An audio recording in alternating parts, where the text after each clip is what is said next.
Welcome back, everybody, to the First Strike Podcast. I'm your host, and I go by the Marathon Don. Here in the First Strike Podcast, we strike first, we talk later, and today, it's officially the Ilia Topuria show. Wow, oh wow, oh wow. With UFC 317 in the books, we got to talk about Ilia Topuria. He was already a superstar coming into the fight, but after that devastating, brutal knockout of Charles Oliveira, he's a megastar. He is out of here, to the moon. This guy right now, he's on a different stratosphere. He is a pay-per-view star, and if not the biggest draw in the UFC. The biggest draw in the UFC. Right now, he just transcended. He just broke through to another stratosphere that hasn't been seen since the likes of Conor McGregor. And how did he do that? He did that by becoming a two-division world champion, by knocking out Charles Oliveira and becoming UFC lightweight champion of the world this past Saturday at UFC 317. And the crazy part is, like, he has that, like, his aura is already 1,000 plus, right? I love what he does with the rolls, and he was calling his shots. He said it. He said, I'm going to knock him out in the first round. But to see him do it to the fighter, the former lightweight champion, pound for pound great, like Charles Oliveira, the way he did it, putting him out completely, something that hasn't been done ever. Like, I cannot shake the image of Charles Oliveira's head bouncing off the floor. Like, that was one of the most brutal knockouts I've seen in championship fights since Jose Aldo and Conor McGregor. Like, I cannot think of another championship fight that had that type of knockout in recent memory. Like, maybe Max Holloway, Justin Gaethje for the BMF title, but then again, that's not even a world championship. So, I mean, let's talk about it. Let's get right into it. UFC 317, the main event. You have the former lightweight champion, Charles Oliveira, fighting against Ilia Topuria, the former UFC 145-pound champion, moving up in weight. And honestly, after looking at that fight and the way it went down, Islam is most likely thanking himself that he didn't take that fight. He's probably thanking himself that he moved up in weight, because the way Topuria looked on Saturday, I don't think there's any MMA fighter that could have competed with him on that day. Like, this is a guy that has vicious knockout power. His speed is blistering fast. And the craziest part is that when the fight got to the ground, which everyone, including myself, thought that that's where Charles Oliveira would have the advantage, he passed Charles Oliveira's guard. I couldn't believe it. When it got to the ground, there was a moment that I thought that Charles Oliveira was working a heel hook. He had the leg. He had him in position. He passed his guard, and he got him in a crucifix. Like, he passed Oliveira's guard. They were in the ground, and he dominated Charles Oliveira on the ground. I've never seen someone pass Oliveira's guard that fast, ever. And in the stand-up, it looked like Oliveira was trying to get his range. He was throwing a lot of leg kicks, which I love seeing it. And I was the first one saying, like, Oliveira should go for the takedown. But seeing how explosive and how fast Topuria was, like, I don't even know what Oliveira could have done. I don't think there's anything he could have done. Because the way that Topuria passed his guard, if Oliveira would have just kept going for takedowns, he was going to get ground and pounded. And we saw what happened when he chose to stand up with him. Wow, what an impressive performance. That has to be, if not one of the biggest, most impressive performance in any championship fight. And to think that this is his first fight moving up to 155, imagine once he settles into the weight class. Like, I don't think there's anybody at 155 that could give him a competition. And this guy, he's a total package. Not only can he fight, not only is he giving us back-to-back highlight reel knockouts, but he's calling his shots. He said he was going to knock out Charles Oliveira in the first round, and he did it. And you know what I love about him? This guy, he's so smart. As soon as a fight finishes, he's already cutting a promo and calling out his next opponent. That exchange with Paddy Pimilton, that's already selling pay-per-views. Like, he's already ahead of the game. He barely finished dispatching one of the all-time great Brazilian and UFC fighters, Charles Oliveira, and he's already setting up his next matchup with a fan favorite. Like, how can you not like him? Like, he is a total package. Knockout power, aggressive grappling, charisma, speed, footwork, head movement, all in one. And he's not afraid to take risks.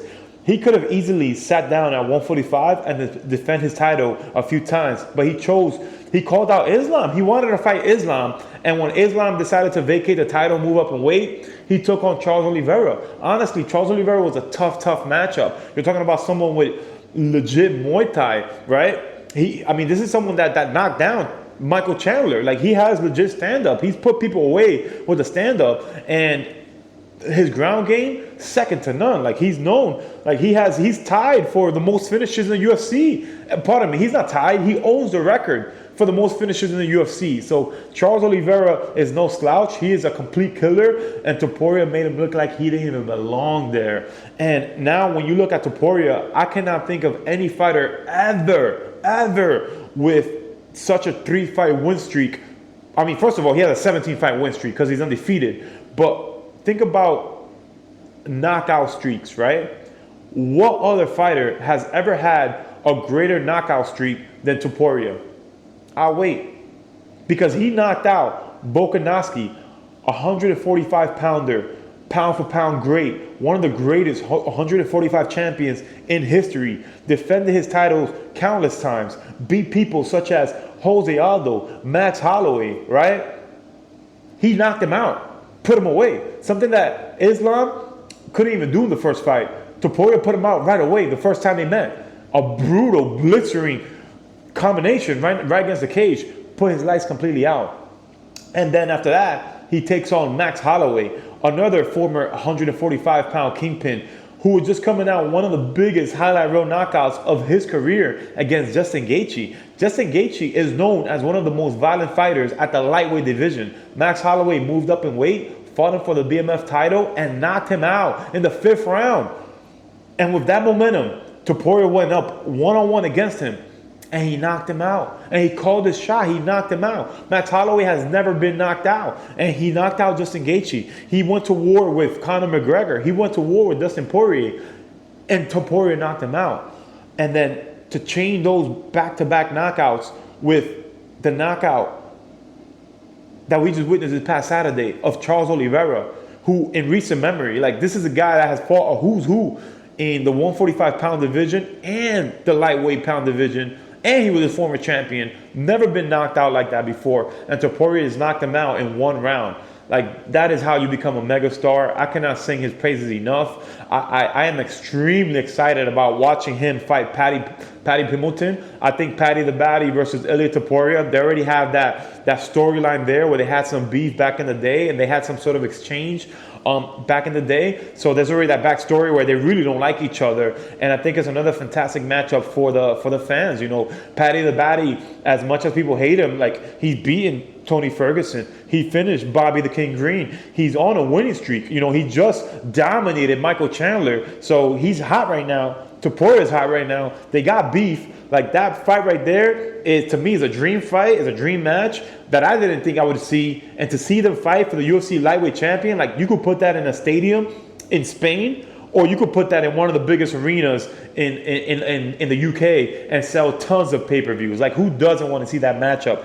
That is guaranteed fireworks, and that is a guaranteed kill or be killed type of fight. Like, those guys, they're going to go out there to empty the tank and try to finish their opponent. They're not going to go there to try to claim a decision or anything like that. If it goes to the cards, it's because they couldn't finish each other. Like, they're going to be there to fight. So I think that's a perfect matchup. I know that in the post-fight press conference, Dana White was saying that he didn't approve the stare down, but I'm a big fan of it. I think that now that TKO is getting more involved with the UFC promotions, I love seeing, like, these extra storyline or the build up to the fights happening right after the fight. Like, I think it gives us something to look forward to. It gives us direction. A lot of people are saying that Armin is he's the number one contender of the division, and I disagree. I think that he had his chance against Islam, and he wanted to do backflips with Nina. He wanted to do all these neck exercises, ended up pulling out of the fight. So, he lost his shot. He got to go ahead and earn it.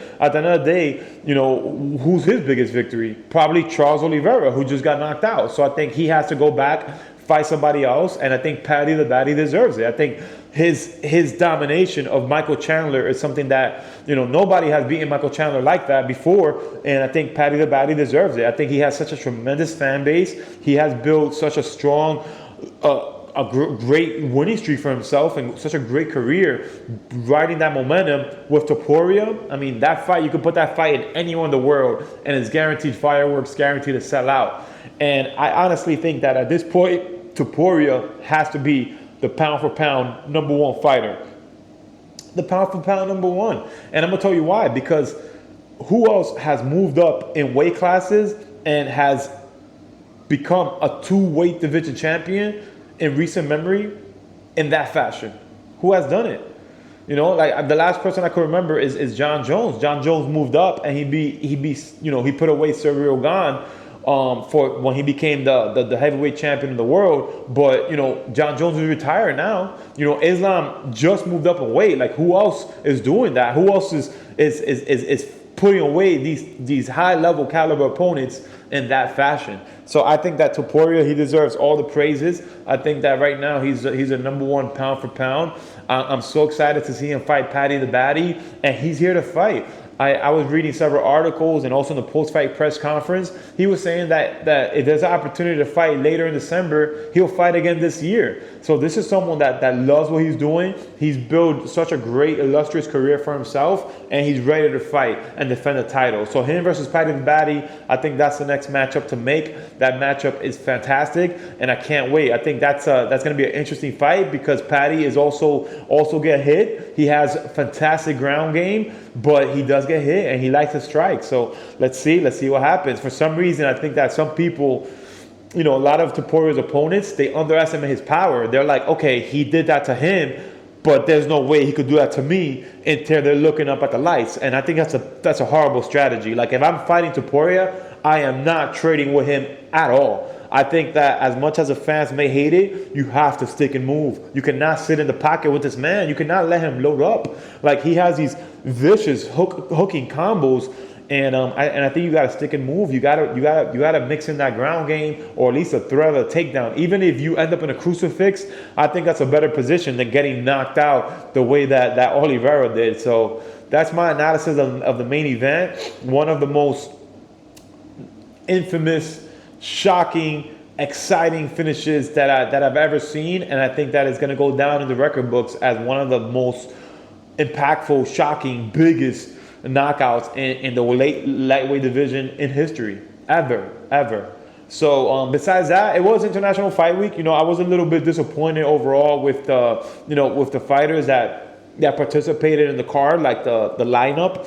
I wasn't a big fan, when you're talking about people like Talbot opening up the card, and they had a few flyweight fights. I felt like the card overall, it was a little underwhelming for International Fight Week, and I think that not having International Fight Week in July, I feel like it has something to do with it. For some reason, I felt like early on in the UFC, International Fight Week was always synonymous with like the first or second week of July. So you have the July 4th holiday leading into International Fight Week, and I felt like it just made it a bigger, larger than life event. Like, even with the Hall of Fame, I don't think that this year got too much buzz, and I didn't really feel it. And the energy leading up to International Fight Week, I don't think it was there. The card overall was fantastic, but the lineup was a little underwhelming. I think that in terms of notable moments of the night, we got to talk about the co-main event. I think Pantoja right now is on another level. The way that he finished Kara France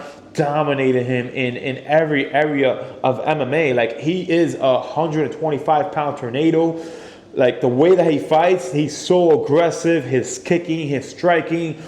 I love how fluid he is in transitioning from striking to grappling. Like, I would not like to fight that man. He is a whirlwind of violence, and it will be so tough. Like, it's going to be really tough for someone to dethrone him, because this guy is fantastic everywhere, and the way he mixes up his striking with his grappling is something that's very, very difficult to prepare for. Like, I would compare him a little bit to a deadlier Merab, because Merab, he does that. Like, he has really, really good striking, fantastic cardio that he uses to set up his takedowns, but I think Pantoja has the better kicks. The way he kicks, and he just moves in and head kick, body kick, looping lefts and rights, and then mixes that to take the ground. I think, and on the ground, he's no slouch. He was all over Carafran, and I just think that he broke his will. He broke his will. I think that for him to survive the back and the rear naked choke in the first round, I know that he was dreading going back to the ground with him. So I do think that by the time he got him back down there by round 3, it literally broke him. Like he just I wouldn't have anything left either. I would have thrown in the towel because Pantoja was just performing at another level. So big shout out to him. I think that he's really right now has the flyweight division on his back, and he's holding it down for the flyweight division. Other than that, I think overall we got to talk about RoboCop. He had a brutal knockout over Manson. I'm like, wow, that was a vicious knockout. Put him away. Joshua Vaughn also had a very notable win versus Brandon Royale. There's talks about him becoming the next contender, and that would be fantastic. He's a relatively young fighter, but he's on a nice win streak. Has a very fan-friendly style, very aggressive fighter. So that would be a pretty interesting fight when that happens. Overall, I feel like this show was all about Ilia Topuria. I don't think that the card as a whole, some folks are saying that it's one of the best cards of the year. I thought it was good, but I don't think it was one of the best cards of the year. I think it was a little underwhelming for International Fight Week, but the main event and the co-main event completely made up for it. And once again, I think that Topuria is a megastar, and I can't wait to see where he goes from here. I think that the fight to make eventually is going to be him versus Islam. Like, he has the potential to be the first ever three division world champion, and I'm here for it. The First Strike podcast is all here for it. So that wraps it up for my UFC 317 reaction. This is the Ilia Topuria show. Such a fantastic main event. Tune in for next week's episode. Here in the First Strike podcast, we strike first, we talk later. Thank you so much for tuning in. Appreciate you guys. I am